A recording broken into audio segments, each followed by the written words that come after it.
وقت نازک اور جان انتظار میں ہے، اس وقت تجھ سے اپنا عذر نہیں بیان کیا جا سکتا۔ سمجھ لے کہ کہنے پر مواقف نہ رہا، عاشقوں کی سینے کو زخم نہ کر۔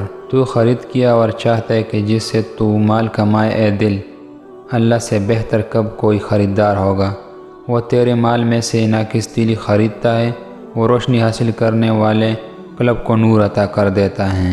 اگر کوئی شخص عقل کے ذریعے سے حقیقت کو پالتا تو اللہ تعالیٰ اتنے انبیاء علیہ السلام کو کیوں بیچتا؟ خبردار، اے باتیں بنانے والے، ہونٹ چہنے کا موقع ہے۔ اگر عوام سے کہے گا رسوائی ہے، معین کیا ہے چشمہ کو جاری کرنا جب جان جسم سے چھوٹ، اس کو روا کہتا ہے۔ 100 کتابیں اور 100 دلیلیں ایک طرف رکھ کر اپنے دل کا رخ حقیقی یار کی طرف موڑ لیں۔ سفید پل خاموشی میں اگتا ہے، اپنے زبان کو وہ پل بنانے دو۔ محبت نہ بڑھی جاتی ہے اور نہ پڑھائی جاتی ہے، محبت بس ایک نعمت کی طرح حاصل ہوتا ہے۔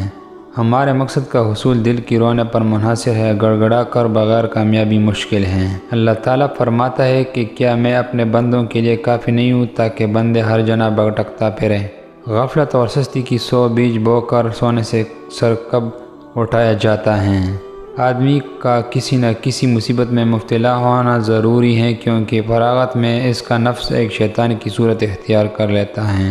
خواب میں 2 قسم کے بندوں کو روٹی کھاتے دیکھ لو تو سمجھ جاؤ بہت جلدی دولت مند ہونے والے، سفید لباس والے کو اور یتیم کو۔